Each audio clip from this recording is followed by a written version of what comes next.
Hommage an einen Muskelprotz. Über Jahre hinweg gehört der Lancia Delta zu den Wunderwaffen auf den Rallye-Pisten dieser Welt.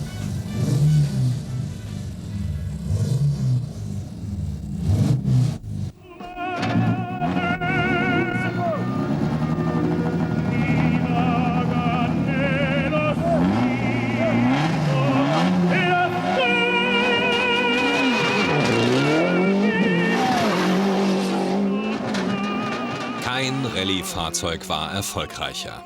Mit 6 aufeinanderfolgenden Weltmeisterschaftstiteln trieb der Delta seine Konkurrenz zur Verzweiflung. Dies ist in der Rallye-Historie ohne Beispiel. Warum gewannen die Lancisti in 6 Jahren zwischen 1987 und 1992 alle Marken-WM und 4 Fahrertitel? Erstens, weil sie alle, vom Mechaniker bis zum Teamleiter, absolute Profis waren, mit Erfahrung, Verstand und Herz. Zweitens, weil der Fiat-Konzern reichlich Geld zur Verfügung stellte. In den Hochzeiten des Kampfes gegen Toyota arbeiteten in Turin bei Abarth 285 Leute.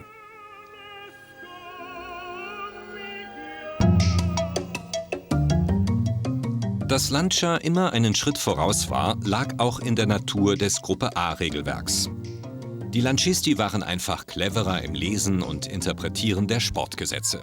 Natürlich versuchten alle Teams, die Regeln zu umschiffen, gerade in der Zeit, als die ersten Gruppe-A-Autos das Laufen lernten. Einer der härtesten Gegner von Lancia war Toyota. Aber Lancia machte es besser. 1988 wurde der Delta zum ersten Mal nach Afrika zur Safari-Rallye entsandt. Das Ergebnis: Massimo Biasion siegte im Delta.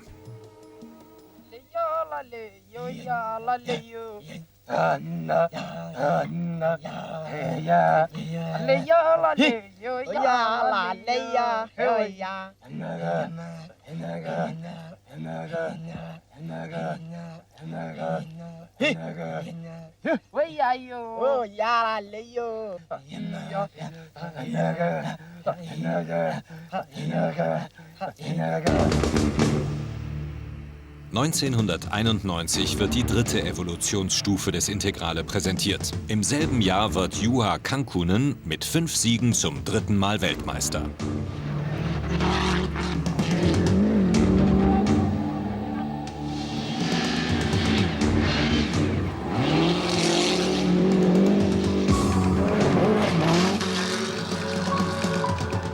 Die Ingenieure der Motorsport-Denkfabrik Abarth waren permanent mit der Weiterentwicklung des Delta beschäftigt. Nach den Erfahrungen des ersten Gruppe-A-Rennjahres stand für die Rennabteilung fest, dass man den Delta modifizieren musste, um weiterhin erfolgreich zu sein.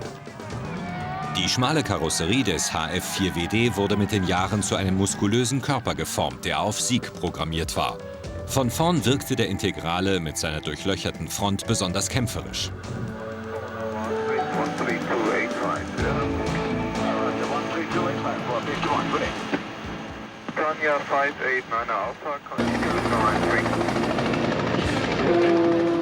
Die Konkurrenz wehrte sich immer entschlossener gegen den Lancia Delta Integrale. Man war es leid, immer nur die zweite Geige zu spielen.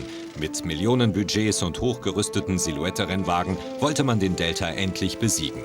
Das bemerkten auch die Fiat-Bosse und so beschloss man, das kostspielige Rallye-Engagement auslaufen zu lassen. Lancia zieht sich vorsichtshalber schon während der Vorbereitung zur Saison 1992 werksseitig aus dem Rallye-Sport zurück. Der langjährige Hauptsponsor Martini Racing übernimmt das WM-Engagement und holt 1992 den 6. WM-Titel. Die Rallye-Karriere des Delta begann mit dem HF4WD, ein Notnagel ohne Namen. Doch der Biedermann entwickelte sich schnell zum Brandstifter. Dass dabei gute Beziehungen zur obersten Sportbehörde in Paris bisweilen recht hilfreich sein können, zeigte sich bereits beim Premierensieg des Delta HF4WD bei der Rallye Monte Carlo 1987. Die 5000 zur Homologation erforderlichen Autos gab es nicht, das wussten alle. Doch das Image des Rallye-Sports war nach den schweren Unfällen 1986 und dem Verbot der Gruppe B-Autos ohnehin ramponiert. Wer wollte da schon Protest einlegen? Die Gegner kämpften verbittert, aber ohne Erfolg.